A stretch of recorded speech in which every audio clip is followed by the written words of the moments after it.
खुलुमबाय स्टुडियोआव आं उदांस्रि मुसाहारि बतझरारि गुरु धामाव गुरुदेव कालीचरण ब्रह्मनि 88थि रुंसारि सान फालिदों।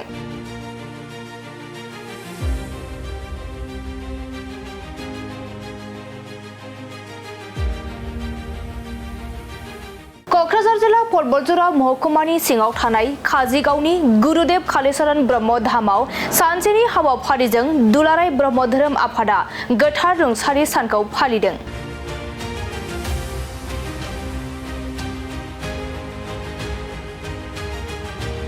हाबाफारि बायदियै फुंबिलियाव जयग होनाय आरो धोरोमनि फिरफिला बिरहोनायजों लोगोसे गुरुदेवनि मुसुखायाव बिबार बावजेनो गुरुदेव कालीचरण ब्रह्म ट्रास्टनि आफादगिरि डक्टर अजित बर' बिथाङा।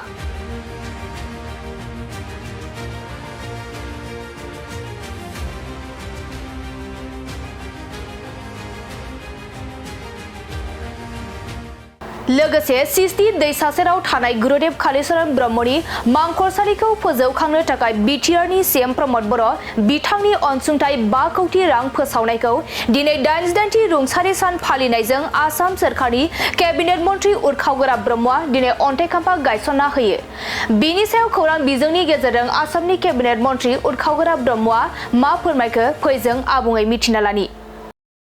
बेबायदि हयथ' जोंनि बै समनि मोनसे जुग पुरुष हयथ' बे समाव जोनोम जायाखै आरो बिथांनि नाजानायाव बर'फ्रा दिनैहाय सारा मुलुगावनो सिनायजानाय आरो गनायजानाय मोनसे हारि जाफैबाय। बिथांनि नाजानायावनो फरायसाफोरनि आफाद जोनोम जादोंमोन, बिथांनि नाजानायावनो हारिमुवारि आफादफोर जोनोमबो जादोंमोन। थुनलाइ आफादनि जोनोमफ्रावबो बिथाङा जोबोद मोनसे बिहोमा दङ आरो लोगोसेयैनो जेनेबा दिनै राजनैतिक सांग्रांथि, ट्राइबेल संघ, ट्राइबेल लीग बेफोराव गासिबो बिथाङा लोब्बा दंजोबो। थ' दिनै बर'फ्रा राजनैतिक, हारिमु, रांखान्थि सब बिथिङाव जुदि मोनसे जावरिखांनाय मोनसे हारि जादोंबा बिथांनि नाजानायावनो जादों। दा गुरुदेव कालीचरण ब्रह्मनि जे फबनाय जायगा गुरुधाम, बिथांनि मुङाव स्कुल जाबाय, मन्दिरबो जाबाय, स्टेचु गायसनबाय, नाथाय गुरुधामखौ लानानै खुनु मोनसे प्रजेक्ट जायाखैमोन। थांनाय बेसेबांबा दिनै प्राय 78 इयार्स अफ इन्डिपेन्डेन्स आरो बिथांनि जे धोरोम फोसावनाय रुंसारि जानाया 88 बोसोर जाबायबाबो थ' देग्लाय बिटिसिनिफ्राय गाहाय मावफुं सोद्रोमाया प्रमद बर' बिथाङा बिनि गोनांथिखौ बुजिनानै प्राय 5 कौटि थाखानि मोनसे प्रजेक्ट बाहाय घोषणा खालामदों। फबनाय जायगाखौ फोसाबनाय आरो साराउन्डिं बाउन्डारि 7 बिगा हाखौ लानानै आरो बाहाय हाबफैनाय लामा गासैखौबो लाजोबनानै आंबो सयेल कनजारभेसन डिपार्टमेन्टनिफ्राय स्टेटनिफ्राय बाहाय 50.7 माने 50,70,000 थाखानि मोनसे रिभार इर'सन प्रटेक्शननि मोनसे स्किम बाहाय आङो दा होनानै दङ। दा बे हिसाबै बे प्रटेक्टेड जासिगोन आरो डेभेलप जासिगोन। बे जोबोद मोनसे गोजोनथावना बाथ्रा। आरो दिनै जुदि गोदान बर' माहारिया गावनि जारिमिनखौ लिरनांगौबा गुरुदेव कालीचरण ब्रह्मनि जि रिभलिउसनमोन बेखौ गारनानै बे जारिमिनखौ लिरनो हाया। दा ओंखायनो जोङो जायखि धोरोमाव थाया गुरुदेवा ब्रह्म धोरोम फोसावलांदों, नाथाय जोंनाव बर'आव दा बाथौ दं, ख्रिस्टियान दङ, एबा सोरबा सत्संग एबा गुरु फुजियो, सोरबा गुबुन गुबुन धोरोम फुजियो। किन्तु गुरुदेव कालीचरण ब्रह्मनि जातीय जीवन आरो समाज जीवनाव जि बिहोमा बेखौ जों रावबो बावनो हाया। ओंखायनो बिथांखौ जोंनि सासे गेदेमा सुबुं हिसाबै जों बयबो फुजिनांगौ आरो गोसोखांनांगौ। सार नैबे समाव नुनो मोनदों बतझरायाव मोनसे पावार फेक्टरि बासबारि ओनसोलाव मोनसे गायसननो बेयाव थिरांथा लादों आरो गोनो गोथो थासारियाव दं रायजो राजाफ्रा मोनसे मा बुंनो सानो? आं मोनसे खोथा बुंगोन दिनैहाय जे दा ग्लबेलाइजेसननि जुगाव इन्डास्ट्रियेलाइजेसन फैदों। साख्रि बाख्रि गभर्नमेन्टआ होनो हाया। दा 3,40,00,000 मानसि दङ आसामाव, बेनि गेजेराव 5 लाखसोल' मानसिफ्रा गभर्नमेन्ट साख्रि मावो। किन्तु बयनोबो साख्रि नांगौ। गभर्नमेन्ट साख्रि नङाब्लाबो जोंनो एमप्लयमेन्ट नांगौ, बिजनेस मावनायनि एभेनिउ नांगौ। बायदि इन्डास्ट्रि नङाबाथ' जाया। आरो आसामाव खुनु ओरैबायदि मोनसे जिल्ला गैला जेराव इन्डास्ट्रि थाङोबा नाङा होननानै आन्दलन खालामग्रा जिल्ला गैला, बयनोबो नांगौ। दा जुदि बेवहाय जि थार्मेल पावार प्रजेक्ट बानायनो नागिरदों बेखौ जुदि बतझराव नाङा होनोबा दस्रायाव लांग्रा मेला रेडि दं। किन्तु बेजों मा लाब जागोन बे ओनसोलावलाय? दा बियो गासै 18,000 कौटिसोनि मोनसे प्रजेक्ट जागोन। पदजायक्रमाव प्रथम पर्यायाव हयथ' माने कयेक हाजार कोटिनि जागोन लासै लासै 18,000 कोटिसोनि आरो बावहाय डाइरेक्टलि इनडाइरेक्टलि खायफाया डाइरेक्ट जब मोनगोन साख्रि आरो खायफाया इनडाइरेक्टलि बिजनेस माबा माबिजों साख्रि मोनगोन हाजार हाजार मानसिफ्रा बाहाय एमप्लयमेन्ट जागोन आरो लोगोसेयैनो दा जुदि नायोबा दिनै पर्बतझरायाव रेलवे कच फेक्टरि जानो थांगासिनो दं आरो बे जुदि थार्मेल पावार प्रजेक्ट जायोबा अब्लासोनो रुपसि एयारपर्टआबो थांनानै थागोन आदारवाइज रुपसि एयारपर्टआबो कमार्शियेलि भाइबल जानानै गैया तार बे जायोबा आरोबाव बासबारि रेलवे स्टेशना खयला लाबोनांगौनि थाखाय रेलवे वागननि माने एक्सटेनसन खालामनांगोन बे देरगोन थ' बेनो बेखौनो बुंनो थाङोबा जों जुदि दा बयबो एसे मिलायलायनानै डाइरेक्ट जबरदस्ति नङा खारन हा हुआथ' बिटिसिनिसो सोरबा आदानि बा जिन्दाला हा लाफैनो हाया ताखौ एपिडिसिएलासो लागोन आरो एपिडिसिएलासो लिजाव होगोन लिजालाय मा 40 बोसोरनि जानो हागौ 25 बोसोरनि जानो हागौ बिसिनि जानानै थाङा आरो जुदि हाखौ होनाय जायो बिनि सिमाखौ बिटिसिआसो बोगोन खुनु बर' स्टेशना खयला लाबोनांगौनि थाखाय रेलवे वागननि माने एक्सटेनसन खालामनांगोन बे देरगोन थ' बेनो बेखौनो बुंनो थाङोबा जों जुदि दा बयबो एसे मिलायलायनानै डाइरेक्ट जबरदस्ति नङा खारन हा हुआथ' बिटिसिनिसो सोरबा आदानि बा जिन्दाला हा लाफैनो हाया ताखौ एपिडिसिएलासो लागोन आरो एपिडिसिएलासो लिजाव होगोन लिजालाय मा 40 बोसोरनि जानो हागौ 25 बोसोरनि जानो हागौ बिसिनि जानानै थाङा आरो जुदि हाखौ होनाय जायो बिनि सिमाखौ बिटिसिआसो बोगोन खुनु बर' गामिखौ उच्छेद खालामनानै बिसोरनो हा होनाय जानाय नङा आरो हाबा होनायनिबो खोथा गैया थ' बे हिसाबै बावहाय जोंहानो स्कप दंजोबो बेखौ बुजिलायनांगौ जों जबरदस्तिथ' नारसिननानै बानायनो हाया मानसिफ्रा एग्रि जानांगोन खिन्थु बे हाजार हाजार मानसिफोर जे साख्रि मोननो हागौ हाजार हाजार मानसिफ्रा बिजनेस मावनानै जे थांनानै थानो हागौ आरो बेनिफ्राय बे मोनथामसो जिनिसा जायोबा रेलवे कच फेक्टरि आरो थार्मेल प्रजेक्ट आरो बे एयारपर्टआ जुदि मोजां रोखोमै सोलियोबा पर्बतझराया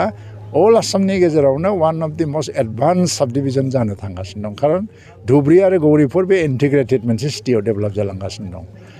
खाथिनि कचबिहार टाउनाबो हयथ' लासैनो दुरबल जालांगोन बेबायदिबा थ' जोंनाव दा बिटिसिआव गासै 37,000 crore इनभेस्टमेन्ट फैनो नागिरदों एडभान्टेज आसामाव आरो बाहाय इन्दिनि इन्डास्ट्रि फैगोन बे हयथ' बाहाय जानाय नङा बा बहाबा जागोन रानला जोब्बाय जों बहा होनो हा नागिरगासिनो दं थार्मेल पावार प्रजेक्टआ मोनसे जोंनि गल्डेन अपरचुनिटि हिसाबै फैदों दा जुदि पर्बतझरानि मानसिया 100% जुदि नांथारा होनोबाथ' जों दस्रायाव लांनांगोन जों क'क्राझारनिनो दस्रायाव लांगोन गसाइगावआव लांगोन दतमायाव लांगोन आंथ' दतमानि मानसि आंनि गायग्रा हाखौबो आं हगारनो हागोन दानो खारन आंनि गायग्रा हायाव जुदि आङो बे इन्डास्ट्रिखौ गायसननो हायोबा 10टा जेनेरेसनसिम सिन्थाखौनो खालामनांनाय नङा आरो थेवब्लाबो आं मोनसे खावलायनाय हाखौ थांजानो नाङा एबा जों थांहोनोबो हाया रावनिबो हाखौ सेनानैबो लानो हाया बेयाव जाया बेयाव एसे एनै 1 इन्सि 2 इन्सि दोरदलायनानैबाबो बेवहाय जे खालामनांगौ बेबायदि माहल खालामनाङा सोरबा जे इन्डास्ट्रि गायसननो फैदों बे गिनां खारलांलायनाय बे खुनुदिन इन्डास्ट्रि फैनाय नङा होनबाना बिटिसिआव दा बेखौ आं खावलायगोन ओंखायनो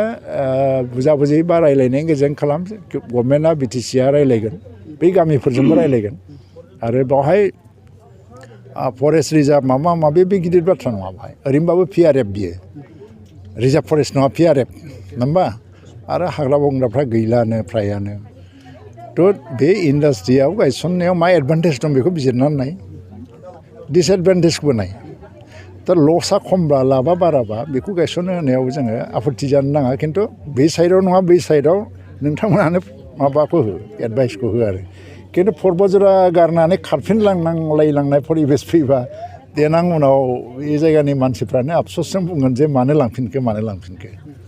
थ' बेफोरबायदि परिबेसखौ लाबोनो नाङा आरो राजनितिबो जानो नाङा दे बाहाय आदानि बा सोरबा जिन्दाला राजनिति खालामफैयाखै बाहाय इन्डास्ट्रि गायसनदों बाहाय प्रमद बर' बा UPPL खौ प्रशंसा खालामनाय नङा बिसोरो गावसिनि फैसाजों इन्डास्ट्रि गायसनदों आरो माथ्र दं दा बेखौ साननानै नाय आं खावलायगोनल' बेनो जबरदस्त गायसननांगौनि बाथ्रा गैया